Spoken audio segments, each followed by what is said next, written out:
لا حول ولا قوة إلا بالله العلي العظيم.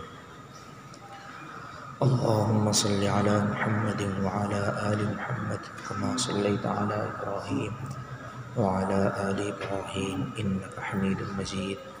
اللهم بارك على محمد وعلى آل محمد كما باركت على إبراهيم وعلى آل إبراهيم إنك حميد مجيد. الحمد لله وكفى وسلام على عباده الذين اصطفى. أما بعد فأعوذ بالله من الشيطان الرجيم. بسم الله الرحمن الرحيم.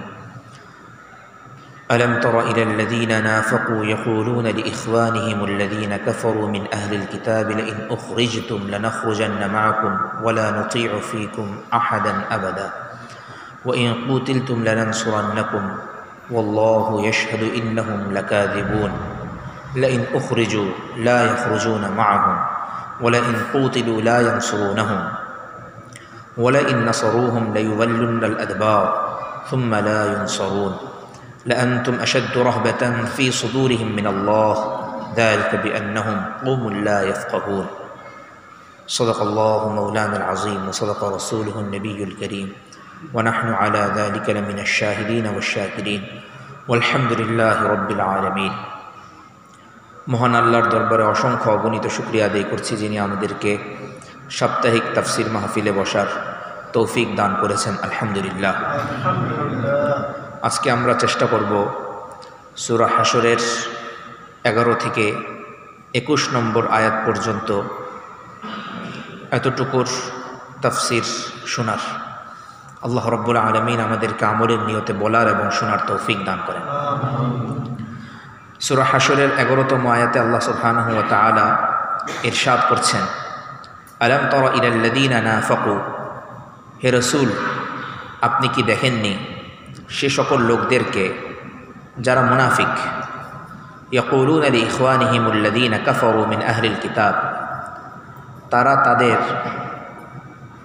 ভাইদেরকে বলে, সেই সকল ভাইদেরকে বলে যারা কাফের, যারা আহলে কিতাবদের মধ্য থেকে।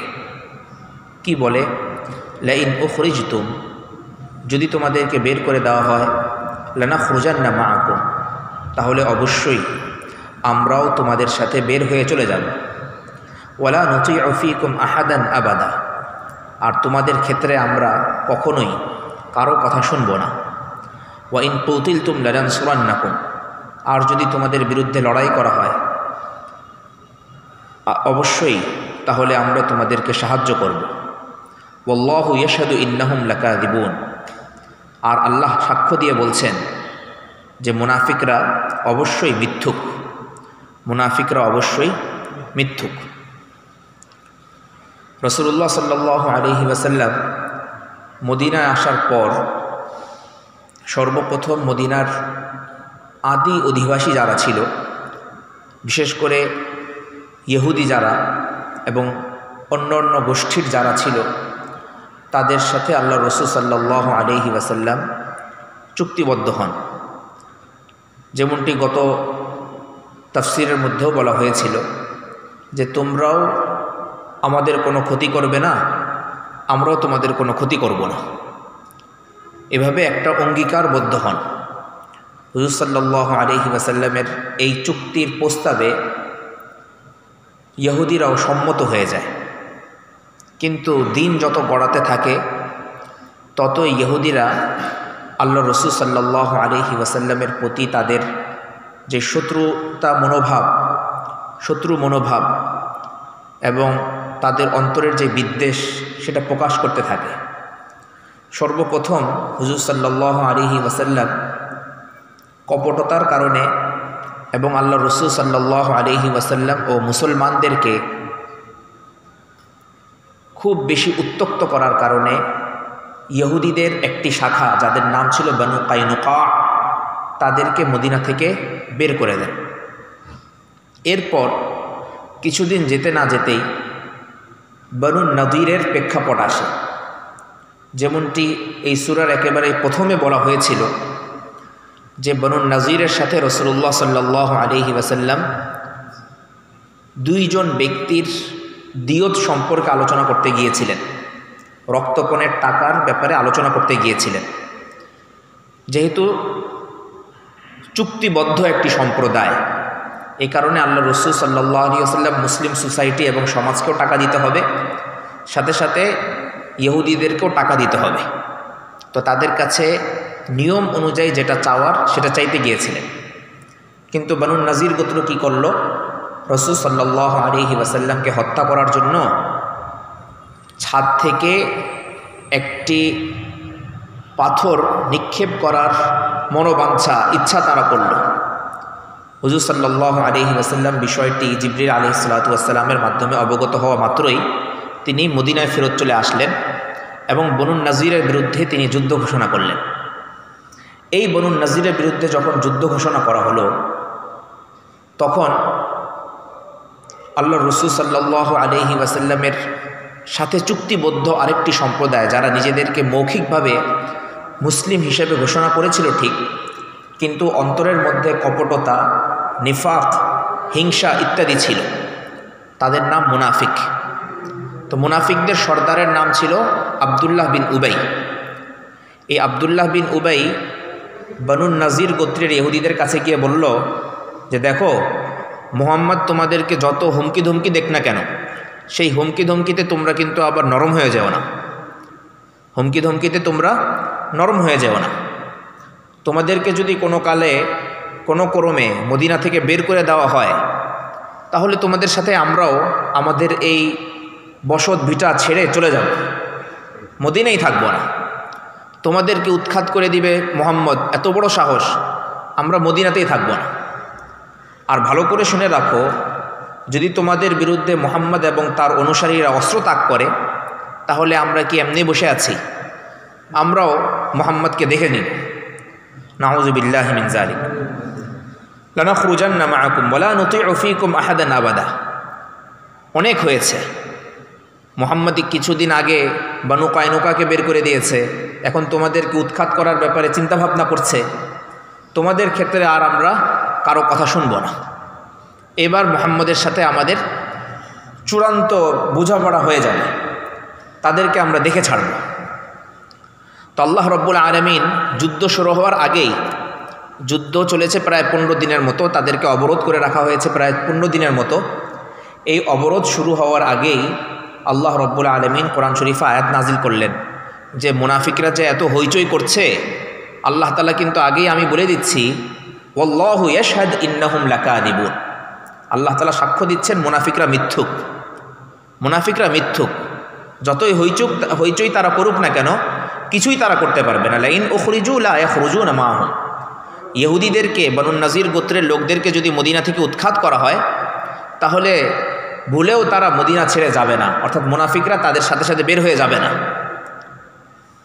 ওয়ালা ইন কুতিলু লা ইয়ানসুরুনাহুম। আর ইহুদিদের বিরুদ্ধে যদি লড়াই করা হয়, অর্থাৎ মুসলমানরা যদি লড়াই করেন, তাহলে মুনাফিকরা তাদেরকে সাহায্য করতে আসবে না। এগুলো মৌখিকভাবে শুধু তারা বলছে। ওয়ালা ইন নাসারুহুম। আর যদি তাদেরকে সাহায্য করতে আসেও, লা ইউওয়াল্লুন্নাল আদবার। তাহলে দেখা যাবে যে পৃষ্ঠ প্রদর্শন করে, পিঠ দেখিয়ে চলে যাচ্ছে, দৌড়ে চলে যাচ্ছে। সুম্মা লা ইউনসারুন। এরপর তাদেরকে আর কখনোই সাহায্য করা হবে না, অর্থাৎ মুনাফিকরাও সাহায্যপ্রাপ্ত হবে না আল্লাহ তাআলার তরফ থেকে, অনুরূপভাবে ইহুদিরাও সাহায্যপ্রাপ্ত হবে না। যুদ্ধ শুরু হওয়ার আগেই আল্লাহ রব্বুল আলামিন তার হাবিব সাল্লাল্লাহু আলাইহি ওয়াসাল্লামকে এই বিষয়টা জানিয়ে দিলেন। যুদ্ধ তো আর হয়নি, কয়েকদিন অবরোধের পরেই অঞ্চলগুলো মুসলমানদের হাতে চলে এসেছে, সেই অঞ্চলগুলো বিজিত হয়ে গেছে। আর বাস্তবেও ইতিহাসের মধ্যে এমনটি দেখা গিয়েছিল যে মুনাফিকরা যেমনটি হইচই করেছিল, যে বলেছিল যে তোমাদের সাথে আমরা বের হয়ে যাব, তোমাদেরকে সাহায্য করতে আসব, কোনো কিছুই তারা করেনি। নিজেদের ঘরের মধ্যেই তারা বসেছিল। এটা কোরআন শরীফের সত্য হওয়ার একটা আলামত। এই ঘটনা, এই আয়াতগুলো কোরআন শরীফ যে সত্য, সেটার একটা আলামত। কারণ কোরআন শরীফ ঘটনা ঘটার প্রায় 15 দিন আগেই ভবিষ্যৎবাণী করে দিয়েছে যে তারা এগুলি করবে না। আর বাস্তবেও দেখা গেছে তারা এমনটি করেনি, সাহায্য করতে তারা আসেনি। এরপর আল্লাহ রাব্বুল আলামিন বলছেন, লা আনতুম আশাদ্দু রাহবাতান ফি সুদুরিহিম মিনাল্লাহ। হে মুমিনগণ, শুনে রাখো, ভয় তো উচিত করা ছিল আল্লাহ তাআলাকে। ইহুদিদের কাকে ভয় করা উচিত ছিল? আল্লাহকে। মুনাফিকদের কাকে ভয় করা উচিত ছিল? আল্লাহকে। সেটা না করে তারা তোমাদেরকে ভয় পায়, তোমাদেরকে ভয় পায়। লা আনতুম আশাদ্দু রাহবাতান, তোমরা তাদের অন্তরের মধ্যে বেশি ত্রাস সৃষ্টি করো আল্লাহর তুলনায়। অথচ ভয় পাওয়া দরকার ছিল কাকে? আল্লাহ রাব্বুল আলামিনকে। যালিকা বিআন্নাহুম কওমুন লা ইয়াফকাহুন, এটা এই কারণে যে তারা যে আল্লাহ তাআলার পরিবর্তে তোমাদেরকে বেশি ভয় পায়, এটা এই কারণে যেহেতু তাদের মধ্যে কোনো বুদ্ধিশুদ্ধি নাই, বোধ নাই, কোথায় কোন জিনিসটা প্রয়োগ করতে হবে সেই ইলম তাদের কাছে যেহেতু নেই, এজন্য তারা মানুষকে ভয় পায়।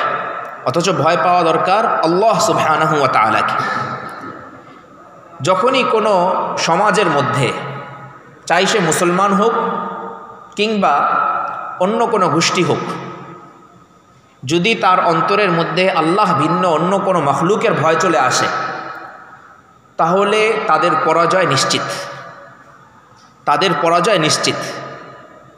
আর যখন ভয় শুধু একমাত্র আল্লাহ রব্বুল আলমিনেরই থাকবে, মুখ দিয়েও আল্লাহ রব্বুল আলমিনের ভয়ের কথা বের হচ্ছে, চোখ দিয়েও আল্লাহ সুবহানাহু ওয়া তাআলার ভয় এবং খাশিয়াত টপকে টপকে পড়ছে, হাতের প্রতিটা নখ দিয়ে, প্রতিটা আঙ্গুল দিয়ে আল্লাহ রব্বুল আলমিনের খৌফ, তার খুজু এগুলো বেরিয়ে পড়ছে। অন্তরেরটা তো আর দেখা যায় না, অঙ্গ প্রত্যঙ্গগুলি দেখা যায়, চোখেরটা দেখা যায়, হাতেরগুলি দেখা যায়, পায়ের ভয় দেখা যায়। পায়ের ভয়, হাতের ভয়, চোখের ভয় কিভাবে দেখা যায়? আল্লাহ রব্বুল আলমিনের মাসিয়াত করা হয় না, আল্লাহ রব্বুল আলমিনের অবাধ্য হওয়া হয় না।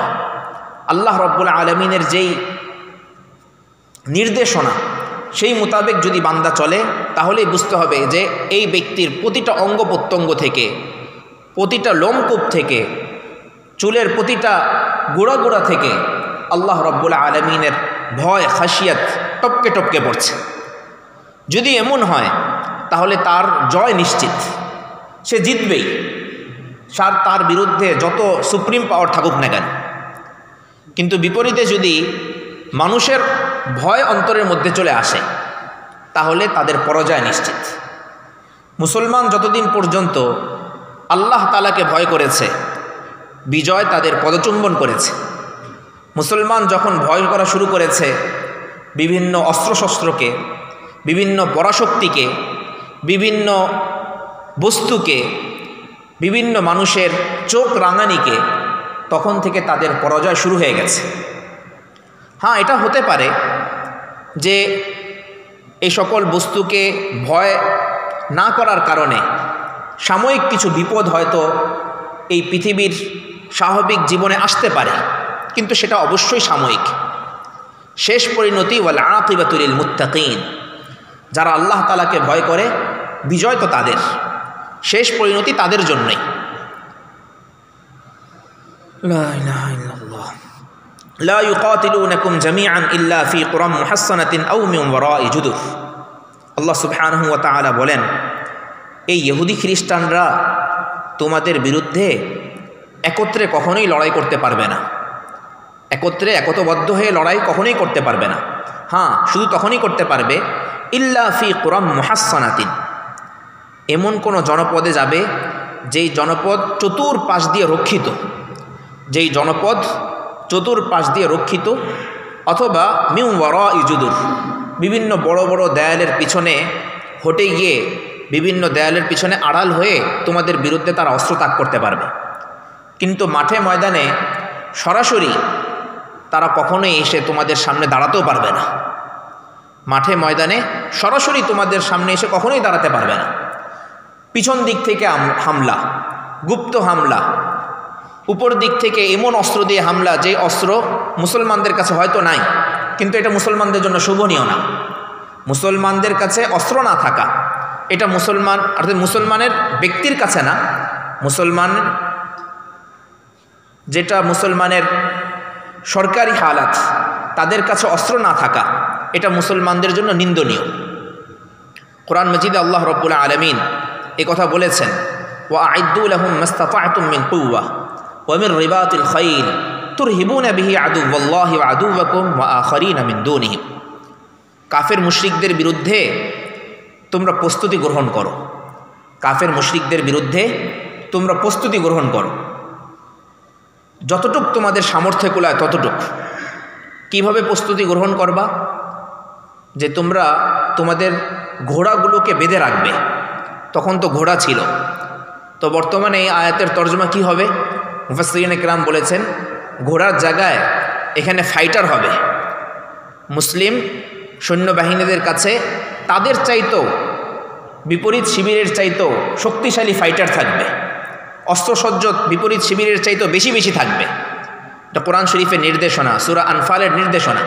মির রিবাতিল খাইল, এত বেশি অস্ত্রশস্ত্র থাকবে, এত উন্নত প্রযুক্তি তাদের কাছে থাকবে, যার মাধ্যমে শত্রুদের অন্তরের মধ্যে তারা ত্রাস সৃষ্টি করে দেবে, ভয় সৃষ্টি করে দেবে।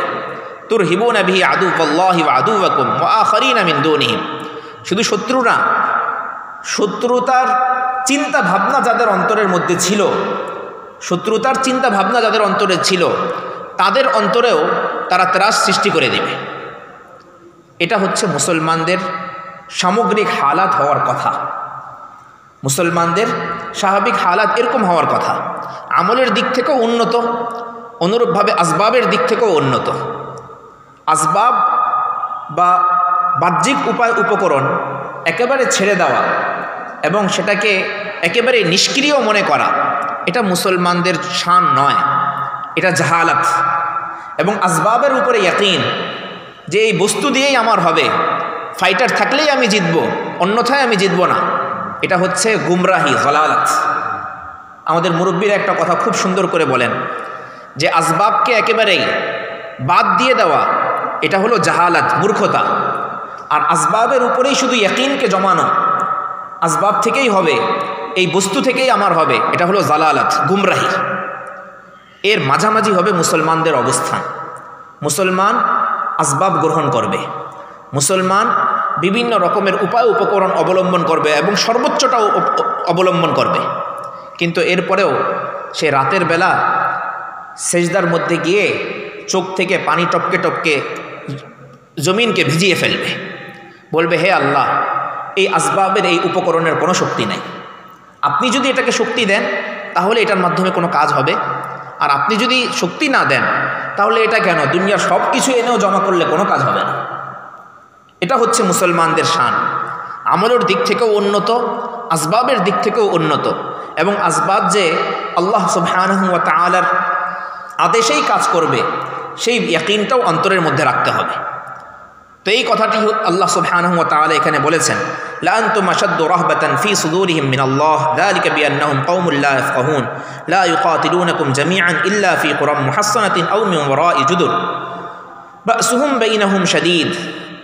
কাফের মুশরিকরা সরাসরি তোমাদের বিরুদ্ধে লড়াই করতে পারে না, কারণ তাদের মধ্যকার ইখতিলাফ, তাদের মধ্যকার মতানৈক্য এবং যুদ্ধ, এটা তো আরও কঠিন।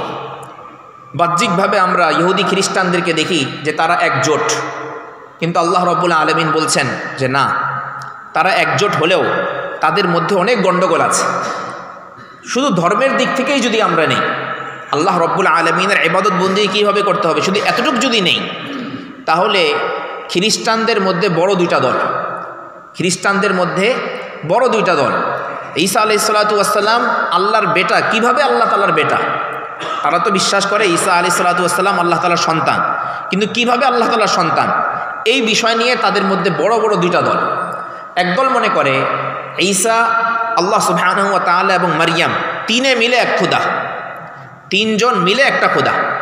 আবার আরেক দল মনে করে আল্লাহ রাব্বুল আলামিন মূল খোদা, কিন্তু খোদায়িত্বের যে শক্তি, সেই শক্তি তিনি পুরাটা দিয়ে দিয়েছেন ঈসা আলাইহিস সালাতু ওয়াস সালামকে মারিয়ামের মাধ্যমে। তো ধর্মের দিক থেকেই তাদের মধ্যে প্রথমে দুইটা ইখতিলাফ। মুসলমানরা তো ধর্মের বিষয়, কমপক্ষে আল্লাহ সুবহানাহু ওয়া তাআলার ইবাদত বন্দেগীর ক্ষেত্রে এতটুক বিষয় তাদের মধ্যে ঐক্য আছে যে এক আল্লাহ তাআলার ইবাদত করতে হবে, কোনো শরিক করা যাবে না। এতটুকের মধ্যে মুসলমানদের ঐক্য আছে, এবং এতটুকের মধ্যে ঐক্য আছে যে আমাদের কেবলা একটি, আমাদের কেবলা একটি, মক্কা মুকাররমা। আমাদের নবী একজন, মুহাম্মদুর রাসূলুল্লাহ সাল্লাল্লাহু আলাইহি ওয়াসাল্লাম, এবং তিনি সর্বশেষ নবী। এবং আমাদের কিতাব একটি, আল কোরআন আমাদের কিতাব, কোরআন আমাদের সংবিধান। এই বিষয়গুলোতে মুসলমানদের মধ্যে ঐক্য আছে। হ্যাঁ, এরপরে শাখাগত বিভিন্ন বিষয়, বিভিন্ন রকমের মতপার্থক্য আছে, সেটা ভিন্ন বিষয়। কিন্তু আল্লাহ রাব্বুল আলামিন এখানে যে সত্যটি উচ্চারণ করেছেন, এই সত্যটিও আমাদেরকে সামনে রাখতে হবে। বাসুহুম বাইনাহুম শাদীদ, তাদের মধ্যকার গণ্ডগোল এটা আরও কঠিন, তাদের মধ্যকার গণ্ডগোল এটা আরও কঠিন। তাহসাবুহুম জামিআ, তাদেরকে তুমি দেখলে মনে করবে যে তারা মনে হয় সবাই ঐক্যবদ্ধ। দেখলে দূর থেকে তাদেরকে দেখলে মনে হবে তারা মনে হয় সবাই ঐক্যবদ্ধ। ওয়া কুলুবুহুম শাত্তা, আল্লাহ তাআলা সাক্ষ্য দিয়ে বলছেন না, তারা ঐক্যবদ্ধ নয়, বরং তাদের অন্তরগুলো পৃথক পৃথক, এক একজনের অন্তর এক এক দিকে। এগুলো বলার কি উদ্দেশ্য? এগুলো বলার উদ্দেশ্য হচ্ছে, হে মুসলমান, একটু একসাথে হয়ে তোমাদের নিজেদের মধ্যে একটু ঐক্য এনে একবার কাফেরদের বিরুদ্ধে হুঙ্কার ছেড়েই দেখো না। নাস্তিক মুরতাদদের বিরুদ্ধে তোমরা সব মুসলমানরা একসাথে হয়ে একবার হুঙ্কার ছেড়েই দেখো না, পালানোর জায়গা পর্যন্ত তারা খুঁজে পাবে না। একবার যদি তোমরা ঐক্য, তোমাদের হালকা ঐক্য যদি হয়, এটাই তাদের জন্য যথেষ্ট, তাদের ভীতির জন্য এতটুকুই যথেষ্ট। তাদের মধ্যকার যে ইখতিলাফ সেটা এত চরমে, এত কঠিন অবস্থায় আছে যেটা তোমরা কল্পনাও করতে পারবে না। কি সুন্দর আল্লাহ রাব্বুল আলামিন ধরে ধরে আমাদেরকে বোঝাচ্ছেন, যাতে করে আমাদের মধ্যে ঐক্য আসে, যাতে করে আমাদের মধ্যে ঐক্য আসে। ঐক্যের জন্য সর্বপ্রথম যে বিষয়গুলো দরকার সেটা এতটুকুর জন্য, শাখাগত ইখতিলাফ থাকার হতেই পারে, বিভিন্ন রকম শাখাগত ইখতিলাফ চলতেই থাকবে, এটাই স্বাভাবিক। আল্লাহ এক, রসুল এক, কোরআন এক, আমার কাবা শরীফ এক। এই চারটা পয়েন্ট ঐক্য হওয়ার পর নিচের দিকে আর তাকাবার দরকার নেই, নিচের দিকে আর তাকাবার দরকার নেই। তাদের মর্যাদা যেগুলো আছে সেই মর্যাদাগুলো যদি আমি যথাযথভাবে প্রদান করতে পারি, এরপরে কে কী করলো না করলো সেদিকে আমার তাকাবার দরকার নেই। ইমানের প্রশ্নে সে আমার ভাই, সে যেই মতাদর্শেরই হোক না কেন, সে যে দলের সাথেই যুক্ত হোক না কেন, ইমানের ক্ষেত্রে কোনো ছাড় নেই। ইমানের ক্ষেত্রে আমরা সবাই এক। শিরকের বিরুদ্ধে, নাস্তিকতার বিরুদ্ধে, ইরতিদাদের বিরুদ্ধে আমরা সবাই এক। এটা হচ্ছে মুসলমানের শান, এটা হলো মুসলমানের হালাত। যালিকা বিআন্নাহুম কওমুল লা ইয়াকিলুন, তারা যে শতদা বিভক্ত, কাফের মুশরিকরা যে শতদা বিভক্ত, এটা এই কারণে যে তাদের কোনো ঘিলু বুদ্ধি নাই, তাদের কোনো আকল বুদ্ধি নাই। কামাসালিল্লাযীনা মিন ক্বাবলিহিম করিবান যাকু ওয়াবালা আমরিহিম। আল্লাহ রাব্বুল আলামিন তোমাদেরকে এই যে ঘটনাগুলো শোনাচ্ছেন, এটা তো আগেকারই চিত্র, এটা নতুন কোনো কিছু নয়। বানু নাজিরের সাথে যেই ঘটনা তোমাদের ঘটছে এটা নতুন কিছু নয়। ইতিপূর্বেও, এই তো কিছুদিন পূর্বেও আরেকটি দল ছিল যারা তাদের কৃতকর্মের পরিণতি ভোগ করে নিয়েছে। বানু নাজিরের ঘটনা 3য় হিজরি অথবা 4র্থ হিজরি মতান্তরে 2 হিজরির পরে সংগঠিত হয়েছে। কিন্তু এর আগেও যারা কাফের মুশরিক তাদের খুবই কঠিন একটা হালাত গিয়েছে। বদরের মধ্যে মুসলমানদের 313 সৈন্য, এর বিপরীতে কাফের মুশরিকরা 1000, ডবলেরও বেশি। কিন্তু তারা তাদের কুফরির যেই মজা, কুফরির যে শাস্তি, সেটাকে তারা ভোগ করেছে। কেন? 313 জন হওয়া সত্ত্বেও এদের মধ্যে ঐক্য ছিল। ঘোড়া মাত্র 2টা, তবুও এদের মধ্যে ঐক্য ছিল। বিপরীতে তাদের তো ঘোড়ার কোনো অভাব নাই, উটের কোনো অভাব নাই, অস্ত্রশস্ত্রেরও কোনো অভাব নাই, সংখ্যারও কোনো কমতি নাই, ডবলেরও বেশি। কিন্তু কি ছিল না? তাদের অন্তরগুলো এক ছিল না। কাফের মুশরিক হওয়ার কারণে অন্তর এক ছিল না। এই 313 জনের অন্তর এক ছিল। এজন্য আল্লাহ রাব্বুল আলামিন তাদের বিরুদ্ধে মুসলমানদেরকে বিজয় দান করেছে। এরপরে বানু কায়নুকা, বিরাট বড় গোত্র, ইহুদিদের বিরাট বড় গোত্র, সেখানেও আল্লাহ রাব্বুল আলামিন মুসলমানদেরকে বিজয় দান করেছেন। কেন? কেননা তাদের অন্তরগুলো এক ছিল। এক রসুলকে তারা পরিপূর্ণরূপে ফলো করেছে, এক নেতার কথা তারা পরিপূর্ণরূপে মেনে নিয়েছেন। এই কারণে আল্লাহ রাব্বুল আলামিন তাদেরকে বিজয় এবং নুসরত দান করেছেন। ওয়ালাহুম আযাবুন আলীম, আর কাফের মুশরিকদের জন্য রয়েছে চরম শাস্তি, দুনিয়াতেও আখিরাতেও। কামাসালি শাইতানি ইয ক্বালা লিল ইনসানি কফুর, এগুলো হচ্ছে মূলত শয়তানের কর্মকাণ্ড, শয়তানের চিত্র। সে প্রথমে মানুষকে ডাক দিয়ে বলে একটু কুফরি করো, আল্লাহ তাআলার অবাধ্য হও, একটুখানি খারাপ কাজ করো, কোনো সমস্যা নেই। ফালাম্মা কাফার, মানুষ যখন কোনো খারাপ কাজ করে ফেলে, কল, তখনই সে বলে বসে ইন্নী বারীউম মিনকা, তোর থেকে আমি মুক্ত, দায় মুক্ত, এই কাজের সাথে আমার কোনো সংযোগ নেই। ইন্নী আখাফুল্লাহ রাব্বুল আলামিন, আমি তো আল্লাহ রব্বুল আলমিনকে ভয় পাই। আল্লাহ রব্বুল আলমিনকে মোটেই সে ভয় পায় না, কিন্তু মানুষ থেকে সে তার বারাআত জাহের করার জন্য এ কথা বলে যে ইন্নী আখাফুল্লাহ রাব্বুল আলামিন, আমি আল্লাহ তাআলাকে ভয় করি। কখনো কখনো আযাবের কাঠিন্য দেখে শয়তানের অন্তরের মধ্যেও ভয় চলে আসে। যেমন বদর যুদ্ধের ঘটনা আল্লাহ রব্বুল আলামিন কোরআন মাজিদের 10 পারায় বলেছেন যে যুদ্ধ যখন শুরু হয়ে গেল, দুই পক্ষ যখন একত্র হয়ে গেল, দুই পক্ষ একত্র হওয়ার আগে মুশরিকদেরকে সে বারবার বোঝাচ্ছিল মুসলমানদের বিরুদ্ধে তোমরা অবশ্যই জয়ী হবেই হবে। কিন্তু যখন দুই পক্ষ একত্র হয়ে গেল তখন সে বলা শুরু করলো যে আমি তো কঠিন অবস্থা দেখতে পাচ্ছি। কারণ শয়তান যা দেখে মানুষ তো তার স্বচক্ষে সেগুলি দেখতে পায় না। শয়তান তো ফেরেশতাদের আগমন দেখতে পাচ্ছিল, 5000 ফেরেশতা, 3000 ফেরেশতা একের পর এক আসছেন। এই হালত যখন শয়তান দেখল, হাদিসের বর্ণনা আছে যে সে বায়ু ত্যাগ করতে করতে বদর প্রাঙ্গণ ছেড়ে দ্রুত চলে যায়।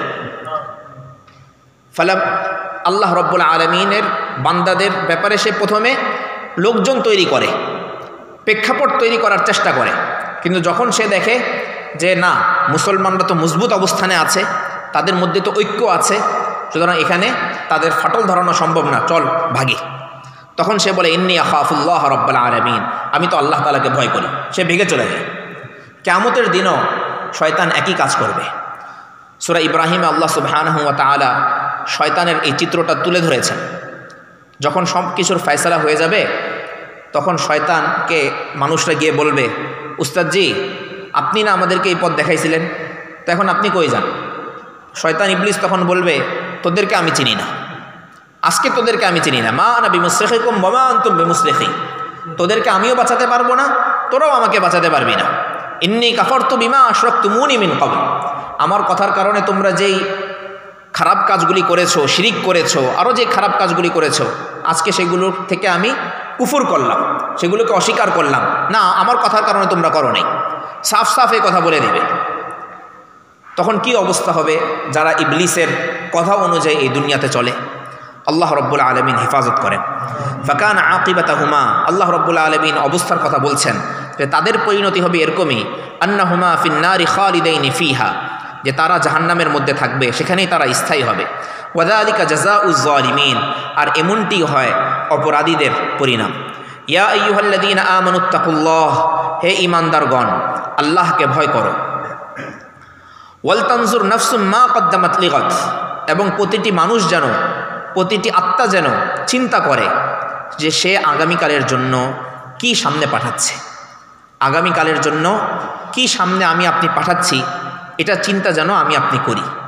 আল্লাহ রব্বুল আলামিন বিশেষভাবে এই নির্দেশনা আমাদেরকে দান করেছেন। কিয়ামতকে আগামীকাল কেন বলা হয়েছে?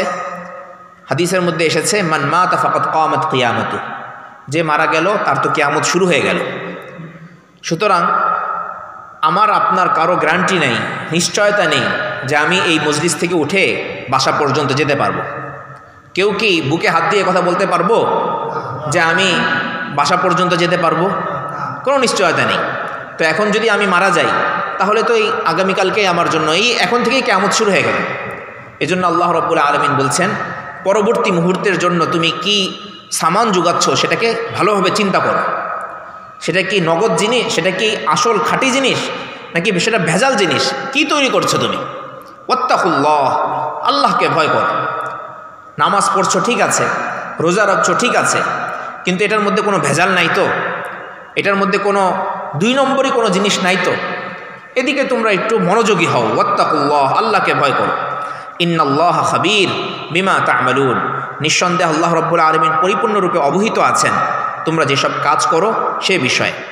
ওয়ালা তাকুনু কাল্লাযীনা নাসুল্লাহা ফাআনসাহুম আনফুসাহুম, তাদের মতন হয়ো না যারা আল্লাহকে ভুলে গিয়েছে, ফলে আল্লাহ রাব্বুল আলামিন তাদেরকে তাদের নিজেদের সত্তাকেই ভুলিয়ে দিয়েছে। মানুষ যখন আল্লাহ তাআলাকে ভুলে যায় তখন সে মূলত আল্লাহকে ভুলে না, বরং নিজেকেই ভুলে যায়। আল্লাহ তাআলাকে ভুলে না, বরং সে নিজেকেই ভুলে যায়। আমি যখন আল্লাহ তাআলাকে ভুলে কোনো গুনাহের কাজ করছি, তখন মূলত আমি আমার নিজেরই ক্ষতি করছি, আমার নিজের ক্ষতি করছি। নিজের ক্ষতি কিভাবে? গুনাহের কাজে যুক্ত হলাম, আমার এই শরীরের উপরেই তো আযাবটা আসবে। আল্লাহর কি কোনো আযাব হবে? নাউযুবিল্লাহি মিন যালিক। আল্লাহর তো কোনো ক্ষতি নেই, ক্ষতি কার? আমার ক্ষতি। এজন্য আল্লাহ রাব্বুল আলামিন বলছেন যে বান্দা যখন আল্লাহ রাব্বুল আলামিনকে ভুলে, তখন সে আল্লাহ তাআলাকে ভুলে না, বরং সে নিজেকেই ভুলে যায়। এজন্য আল্লাহ তাআলাকে কখনো ভুলা যাবে না। উলাইকা হুমুল ফাসিকুন, এরাই হচ্ছে পাপিষ্ঠ। ভালো করে শুনে রাখো, লা ইস্তাবি আসহাবুন নার ওয়া আসহাবুল জান্নাহ, কখনোই সমান হতে পারে না জাহান্নামীরা এবং জান্নাতের অধিবাসীরা। কখনোই দুই দল সমান হতে পারে না। ওমা ইস্তাবিল আ'মা ওয়ালাল বাসীর, যার চোখ আছে এবং যে অন্ধ, কখনোই সমান হতে পারে না। ছায়া এবং রোদ দোনোটা এক না, ছায়া এবং রোদ দোনোটা এক না। অনুরূপভাবে জান্নাতি যে এবং জাহান্নামী যে, দোনোটা বরাবর নয়। আসহাবুল জান্নাতি হুমুল ফাইজুন, যারা জান্নাতবাসী তারাই সফল কাম হবে। লাউ আনজালনা হাদাল কুরআন আলা জাবালিন লারাআইতাহু খাশিআ, জান্নাত পেতে চাও? তাহলে তোমাদেরকে সামনে যেটি বলছি সেটি গ্রহণ করো। তোমাদের জন্য আমি কোরআন শরীফ নিয়ে এসেছি। এই কোরআন শরীফ এত মাহাত্ম্যপূর্ণ কিতাব, মর্যাদাপূর্ণ কিতাব, এত শানওয়ালা এবং মানওয়ালা কিতাব।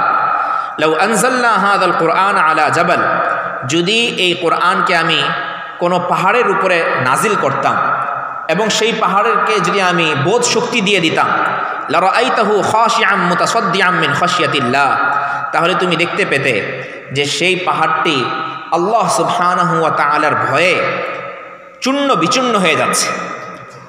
আল্লাহ রাব্বুল আলামিনের ভয়ে চূর্ণ বিচূর্ণ হয়ে যাচ্ছে। ওয়াতিলকাল আমসালু নাদরিবুহা লিন্নাসি লাআল্লাহুম ইয়াতাফাক্কারুন, এই সকল উদাহরণ আমি আল্লাহ মানুষের সামনে এজন্য পেশ করি যাতে করে তারা চিন্তা ফিকির করে। আল্লাহ রাব্বুল আলামিন সবচাইতে কঠিনতম বস্তুকে আমাদের সামনে পেশ করেছেন। পাহাড়কে কাঠিন্যের উদাহরণ হিসাবে আমাদের সমাজে পেশ করা হয়। পাহাড়ের মতন কঠিন আমাদের সমাজের মধ্যে পেশ করা হয়, এটাকে কাঠিন্যের উদাহরণ হিসাবে।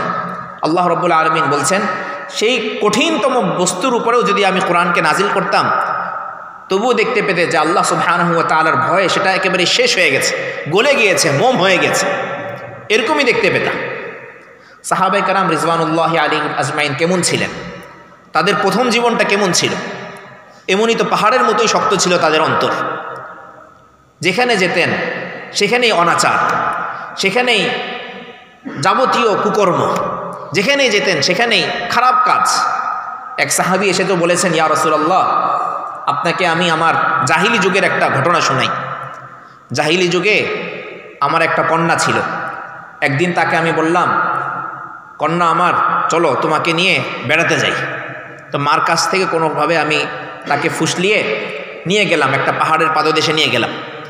এরপরে সেখানে যাওয়ার পর পাহাড়ের পাশে একটুখানি নরম ভূমি ছিল, সেই নরম ভূমি আমি গর্ত করতে থাকলাম।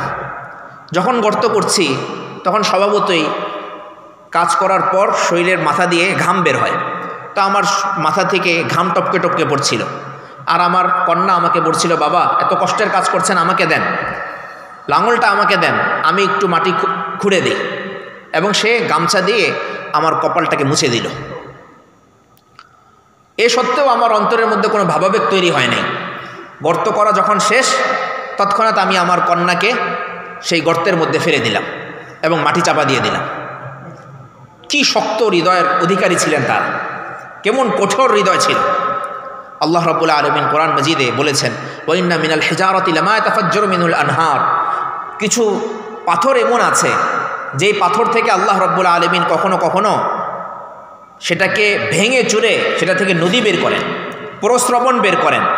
ওয়া ইন্না মিনহা লামা ইয়াহবিতু মিন খাশিয়াতিল্লাহ, কিছু পাথর এমন আছে যেটা আল্লাহ তাআলার ভয়ে উপর থেকে গড়িয়ে পড়ে যায়। আবার এই পাথরগুলি যখন কোরআনের ছোঁয়া পায়, তখন কি হয়ে যায়? সাহাবাদের মতন তাদের অবস্থা পরিবর্তন হয়ে যায়। পাথরের মতন হৃদয় ছিল তাদের। মেয়েকে খুন করতে একটু কুণ্ঠাবোধ করেননি। একজন কন্যা যদি, কোনো বাচ্চা যদি, নিজের বাচ্চা না হোক, অন্য কোনো বাচ্চাও যদি মাথাটা মুছে দেয়, আমাদের সমাজের মধ্যে অন্য কোনো বাচ্চা এসেও যদি মাথা মুছে দেয়, হাতে যদি একটা গামছা ধরিয়ে দেয়, একটা খেজুর আপনার সামনে দেয়, যারা আল্লাহ তাআলার ঘরে গিয়েছেন দেখবেন যে আল্লাহর ঘরে খেজুর বিতরণ করতে থাকে, সেই বাচ্চারা নিজের বাচ্চা না, তবুও তাদের প্রতি কি মায়া তৈরি হয় যে খেজুর দিচ্ছে, তাদেরকে কোলে নিতে ইচ্ছা করে, তাদেরকে আদর করতে ইচ্ছে করে। নিজের বাচ্চা সেটাকে পুঁতে ফেলছে, তবু অন্তরের মধ্যে কোনো ভাবাবেগ তৈরি হয়নি। কিন্তু রাসূলুল্লাহ সাল্লাল্লাহু আলাইহি ওয়াসাল্লাম যখন নবুয়ত প্রাপ্ত হলেন, কোরআনের বাণী যখন তাদের মধ্যে প্রচার শুরু করলেন, কোরআন শুনে কোরআনের আয়াতগুলোকে হৃদয়ঙ্গম করার পর তারা সোনার মানুষে পরিণত হয়ে গেলেন। তো আমরাও যদি সাহাবায়ে কেরাম রিজওয়ানুল্লাহি আলাইহিম আজমাইনের মতো কোরআনকে ধারণ করতে পারি, কোরআনকে হৃদয়ে যদি জায়গা দিতে পারি, তাহলে আমাদের হৃদয়ের মধ্যেও বসন্ত তৈরি হবে। কোরআন আমাদের হৃদয়ের যেন বসন্ত হয়ে যায়, সেই ফিকির আমাদেরকে করতে হবে। আমরা বিভিন্ন সময় বিলবোর্ড দেখি, একটা রিয়েল এস্টেট কোম্পানির সম্ভবত এরকম একটা বিলবোর্ড আছে যে শেষ কবে খালি পায়ে শিশির ছুঁয়েছেন, যে কোনো একটা রিয়েল এস্টেটের আমাদের দেশেই, যে শেষ কবে খালি পায়ে আপনি শিশির স্পর্শ করেছেন, ঘাসের উপরে যে শিশির জমা থাকে সেই শিশির কবে আপনি স্পর্শ করেছেন। তো এই প্রশ্নটা স্বভাবতই আমাদের অন্তরের মধ্যে একটা ভাব তৈরি করে। কিন্তু যদি প্রশ্ন করা হয় শেষ কবে পবিত্র কোরআনকে ছুঁয়ে দেখেছেন, এরকম আগের মতন ভাব কি আমাদের অন্তরে তৈরি হচ্ছে? যদি আমি মুমিন হই অবশ্যই ভাব তৈরি হবে, আর যদি মুমিনের আমার ইমানের মধ্যে যদি ভেজাল থাকে তাহলে এটা একটা স্বাভাবিক জিনিস। হুজুর বলছেন, এটা তো বলতে হয়, কোরআন শরীফের ওয়াজ করতে গেলে এই কথাগুলো বলতে হয়, এই জন্য বলছেন, এতটুকুই মনে হবে। আমরা নিয়ত করি প্রতিদিন অন্তত 10 মিনিট হলেও কোরআন শরীফের সামনে বসবো, পড়তে পারি না পারি কোরআন শরীফটাকে খুলে বসবো। আমার আল্লাহর কিতাব, আল্লাহ তাআলা আমার হাতে এটা পৌঁছে দিয়েছে। ঘরে ঘরে কোরআন শরীফ আছে, মসজিদে মসজিদে কোরআন শরীফ আছে, তাকে তাকে কোরআন শরীফ রাখা আছে, কিন্তু কোরআন শরীফ ধরে দেখার সুযোগ হয় না। সবচাইতে বড় আফসোসের বিষয় এই, সবচাইতে বড় আফসোসের বিষয় এই, কোনো নির্দিষ্ট জায়গার কথা বলবো না, শুধু এতটুকুই বলবো, যখন বিভিন্ন জায়গায় আমাদের বাসা বন্টনের কাজ শেষ হয়, বাসা বন্টনের তো তালিকা আসে, আমাদের এখানে তালিকা টানিয়ে দেওয়া হয় ইঞ্জিনিয়ার অফিসের পক্ষ থেকে। তো বাসা বন্টনের প্রক্রিয়া যখন শেষ হয়, এর পরপরই আমরা দেখতে পাই যে আমাদের মসজিদের বাইরের যেই তাকগুলো রাখা আছে কোরআন শরীফের, সেইখানে কোরআন শরীফ জমে যায়। ছিঁড়া কোরআন শরীফগুলো অথবা নতুন কোরআন শরীফগুলো মানুষ এখানে রেখে যায়। তো এটার বুয়েটের বাইরের তো কেউ না,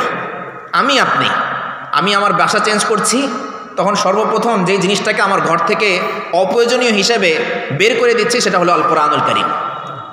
অথচ এই কোরআনটাকে তো শ্রদ্ধা করে সবার আগে নতুন বাসায় ওঠার সময় এটাকে উঠানো দরকার ছিল, সেটা না করে মসজিদে এটাকে আমি দিয়ে যাচ্ছি, না নিজে সংরক্ষণ করছি। যদি আমাদেরকে একটু বুঝিয়েও দেওয়া হতো তবু হয়তো আমরা সংরক্ষণ করার ব্যবস্থা করতাম, কিন্তু কোনো রকমভাবে রেখে মনে হয় দৌড় মারছে। কয়েকজন মানুষকে দেখেছিও, নিজ চোখে দেখেছি যে আমি সিঁড়ি দিয়ে নামছি, রেখে দৌড় মারছে। যদি কেউ দেখে ফেলে তাহলে তো তাকে হয়তো ধরতে পারে। কি ধরনের হালাত আমাদের! কোরআনের সাথে এ ধরনের আচরণ, কাল কিয়ামতের দিন আল্লাহ তাআলার কাছে হিসাব দিতে হবে। কাল কিয়ামতের দিন আল্লাহ তাআলার কাছে আমাদেরকে হিসাব দিতে হবে। যে কথাগুলো বলা হলো, শোনা হলো, আল্লাহ তাআলা এর ভুল ত্রুটি মাফ করে দিয়ে এর ভালো অনুযায়ী আমাদেরকে আমল করার তৌফিক দান করেন। আমিন। ওয়া আখিরু দাওয়ানা আলহামদুলিল্লাহি রাব্বিল আলামিন। والصلاة والسلام على سيد الأنبياء والمرسلين وعلى آله وصحبه أجمعين